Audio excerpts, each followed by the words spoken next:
दोस्तों, हमारे YouTube channel में आप सभी का स्वागत है। इस वीडियो में मैं लेकर आया हूँ सीटीईटी में पूछे जाने वाले हिंदी भाषा शिक्षण से संबंधित महत्वपूर्ण प्रश्न जो कि सीटेट में आ चुके हैं। तो चलिए शुरुआत करते हैं पहला क्वेश्चन से।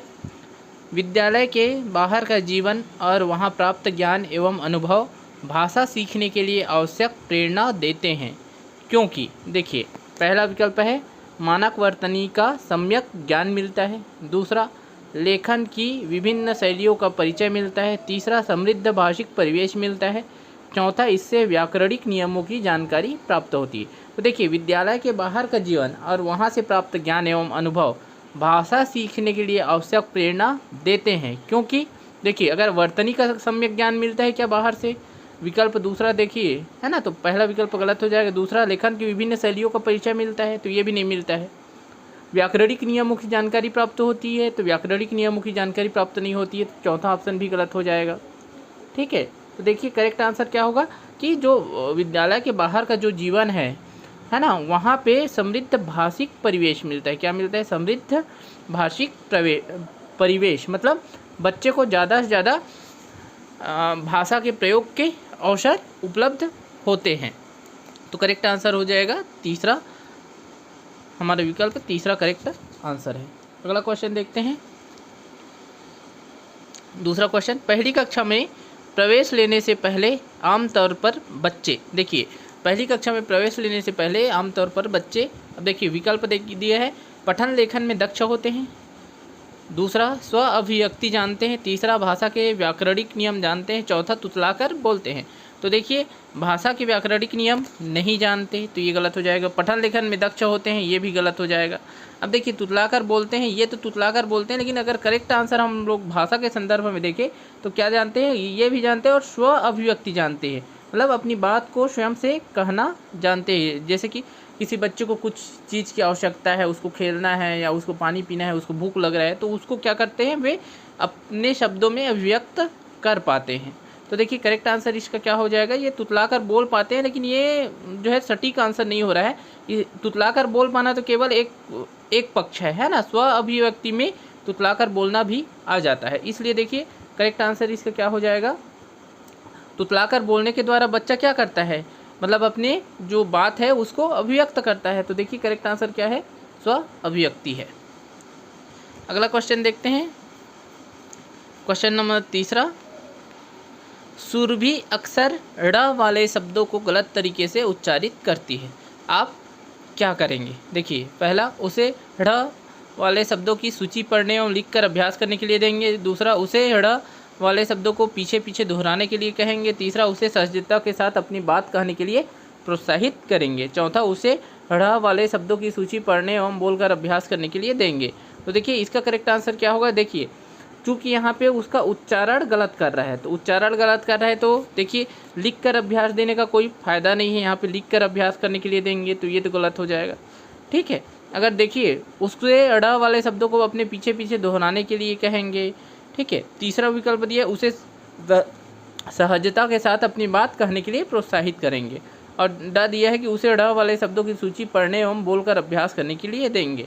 तो देखिए अगर हम तीनों विकल्प को में से सबसे उपयुक्त आंसर देखें, है ना, तो देखिए दूसरा और चौथा लगभग एक जैसे है ना, और देखिए इन तीनों में अगर सबसे उपयुक्त आंसर कौन सा होगा, उसे सहजता के साथ अपनी बात कहने के लिए प्रोत्साहित करेंगे, कि बच्चे को जो है सहजता के साथ अपनी बात करने के लिए प्रोत्साहित करेंगे, साथ साथ तो उसको मतलब जब अपनी बात कर रहा है तो वहाँ पे उच्चारण वो सही तरीके से उच्चारण करेगी, है ना, लेकिन उसको टोकेंगे नहीं, उसको क्या करेंगे, अपनी बात को सहजता के साथ बताने के लिए प्रोत्साहित करेंगे। भाषा शिक्षक के रूप में हम यही कार्य कर सकते हैं।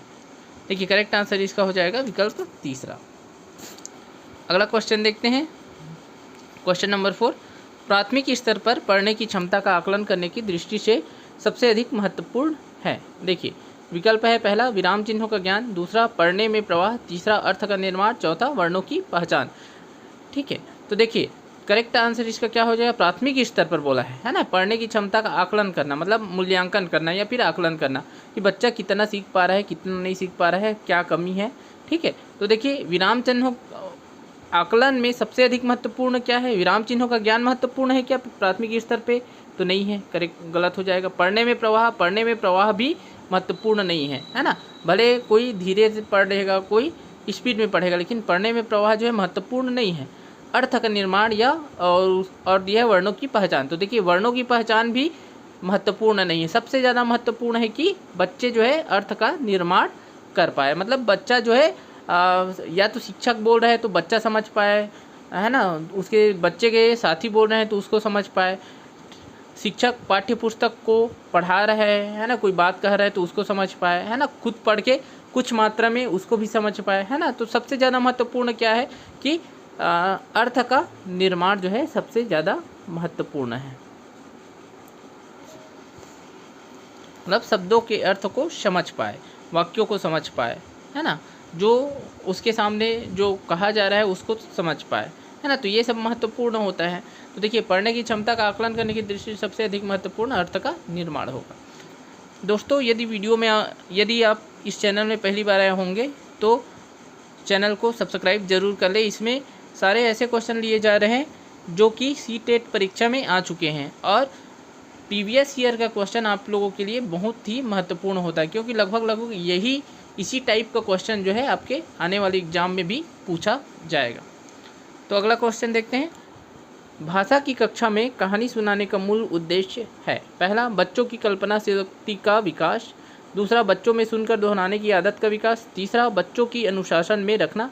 चौथा, बच्चों का मनोरंजन करना। तो देखिए अगर करेक्ट आंसर इसका क्या होगा, भाषा की कक्षा में कहानी सुनाने का मूल उद्देश्य बच्चों की कल्पना शक्ति का विकास होगा, ना तो दोहराना, इसका दोहराने का की आदत का विकास नहीं होता, न अनुशासन, न ही मनोरंजन, है ना। क्या होता है, कल्पना शक्ति का विकास होता है। Correct answer. अगला क्वेश्चन देखते हैं, क्वेश्चन नंबर 6। दोस्तों आप मेरे वीडियो के साथ जो है अपना खुद का आकलन कर सकते हैं, है ना, कितना आपका सही हो रहा है, कितना गलत हो रहा है, और नीचे कमेंट बॉक्स में जाके कमेंट कीजिए कि कितना आप लोगों का इस क्वेश्चन में, इस वीडियो के जितना क्वेश्चन है उसमें से कितना आप लोगों का सही हो रहा है। देखिए पहला छठवां क्वेश्चन देखिए। प्राथमिक कक्षाओं में बच्चे बहुत कुछ लेकर विद्यालय आते हैं, जैसे अपनी खालिस्तान फिरती है, अपने अनुभव, दुनिया को देखने का अपना दृष्टिकोण आदि। देखिए तो देखिए क्या होगा, विकल्प है समस्याएं, अपनी समस्याएं लेकर आते हैं, क्या अपनी भाषा, अपनी पाठ्य पुस्तक ने, अपनी कमियां। तो देखिए अगर सबसे उपयुक्त आंसर इसमें क्या होगा कि अपनी भाषा, अपने अनुभव, दुनिया को देखने का अपना दृष्टिकोण आदि जो है लेके बच्चे स्कूल में आते हैं। ठीक है, तो करेक्ट आंसर भाषा होगा। अगला क्वेश्चन देखिए। बच्चों की मौखिक अभिव्यक्ति के विकास का अर्थ यह नहीं है। देखिए बच्चों की जो मौखिक अभिव्यक्ति है उसके विकास का अर्थ कौन सा नहीं है। पहला, वाद विवाद में बेझिझक होकर बोलना। दूसरा, कहानी सुनकर शब्दशः दोहराना।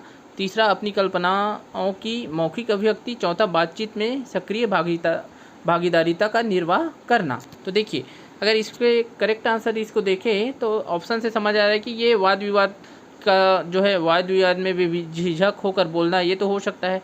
मौखिक अभिव्यक्ति, कल्पनाओं की मौखिक अभिव्यक्ति भी हो सकता है ना, और बातचीत में सक्रिय भागीदारिता का निर्वाह करना, ये भी हो सकता है ना।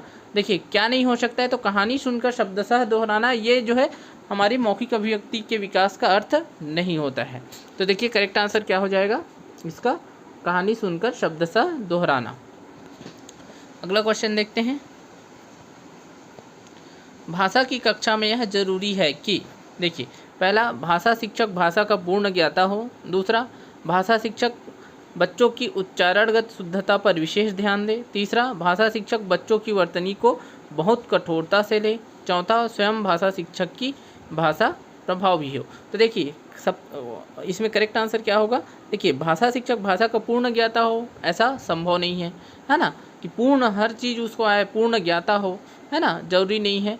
भाषा शिक्षक बच्चों की उच्चारणगत शुद्धता पर विशेष ध्यान दे, है ना। देखिए उच्चारणगत शुद्धता पर विशेष ध्यान दे, बाकी चीज़ को छोड़ दे क्या, तो ये भी नहीं होगा, है ना। तीसरा, भाषा शिक्षक बच्चों की वर्तनी को बहुत कठोरता से ले। तो देखिए कठोरता शब्द एक निगेटिव शब्द है, जहाँ पे कठोरता आएगा लगभग वो ऑप्शन गलत ही होगा, है ना। तो देखिए बहुत कठोरता से ये भी जो है गलत हो जाएगा। तो देखिए पहला, दूसरा, तीसरा विकल्प गलत हो गए। चौथा देखते हैं, स्वयं भाषा शिक्षक की भाषा प्रभावी। तो देखिए भाषा की कक्षा में सबसे ज़रूरी ये है कि जो शिक्षक है उसकी भाषा स्वयं जो है प्रभावी हो, ठीक है। उसका जो बोलने बच्चा, मतलब शिक्षक जो बोले उसको बच्चा अच्छे से समझ पाए, है ना। तो स्वयं भाषा शिक्षक की भाषा क्या होनी चाहिए, प्रभावी होनी चाहिए। तब क्या होगा, बच्चे को जो शिक्षक बोल रहा है वो उसकी बात समझ आएगी। अगला क्वेश्चन देखते हैं, प्राथमिक स्तर पर बच्चों की भाषाई क्षमताओं का विकास करने का अर्थ है। देखिए प्राथमिक स्तर पर जो है बच्चों की भाषाई क्षमताओं का विकास करने का क्या अर्थ है। पहला, भाषिक संरचनाओं पर अधिकार, है ना, मतलब जो भाषा की संरचना है उस पर उसको जान लेना। दूसरा, है ना, तो केवल इसी को जान लेना ये तो नहीं है।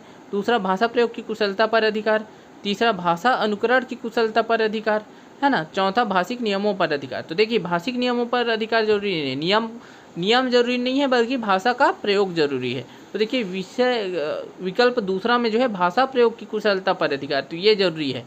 नियम जाने या ना जाने, लेकिन बच्चा जो है क्या कर ले, भाषा प्रयोग की कुशलता अर्जित कर ले, मतलब अपनी बातों को, या है ना, अपनी बातों को जो है भाषा के माध्यम से बोल पाए, है ना, सही तरीके से भाषा का प्रयोग कर पाए, है ना। भाषा अनुकरण की कुशलता पर अधिकार, मतलब भाषा अनुकरण, है ना, कि कोई बोल रहा है उसका अनुकरण करने की कुशलता पर अधिकार, है ना। तो ये भी गलत हो जाएगा। करेक्ट आंसर इसका क्या है, विकल्प दूसरा जो है करेक्ट आंसर है कि भाषा प्रयोग की कुशलता पर अधिकार। अगला क्वेश्चन देखते हैं, क्वेश्चन नंबर 10, व्याकरण शिक्षण की आगमन विधि की विशेषता है। देखिए आगमन विधि, है ना, अब चाहे वो व्याकरण शिक्षण की हो, चाहे गणित शिक्षण की हो, चाहे भाषा शिक्षण की हो, है ना। तो देखिए व्याकरण शिक्षण की आगमन विधि की विशेषता है, तो देखिए क्या विशेषता हो सकती है ना। पहला, पहले नियम बताना। दूसरा, पहले नियम का विश्लेषण करना। तीसरा, पहले मनोरंजक गतिविधियाँ कराना। चौथा, पहले उदाहरण प्रस्तुत करना। तो देखिए आगमन विधि में क्या होता है, हम व्याकरण सिखाना है, व्याकरण मतलब नियम सिखाना है ना, भाषा का व्याकरण सिखाना है मतलब भाषा का नियम, है ना। तो देखिए आगमन विधि में क्या होता है, आगमन विधि में उदाहरण से किधर जाते हैं, हम उदाहरण से नियम की तरफ जाते हैं, चाहे ये भाषा शिक्षा की बात हो चाहे गणित शिक्षण की बात हो, है ना। तो आगमन विधि मतलब आगमन विधि में उदाहरण से नियम की तरफ जाते हैं, जबकि निगमन विधि में क्या होता है, नियम से उदाहरण की ओर जाते हैं। तो देखिए यहाँ पे आगमन विधि का, जब व्याकरण सिखाने के लिए आगमन विधि का प्रयोग करेंगे तो सबसे पहले क्या देंगे बच्चे लोगों को, पहले उदाहरण प्रस्तुत करेंगे। करेक्ट आंसर क्या हो जाएगा, चौथा हो जाएगा। तो दोस्तों इस वीडियो में इतना ही। यदि वीडियो पसंद आया हो तो शेयर, लाइक और सब्सक्राइब ज़रूर करें। धन्यवाद।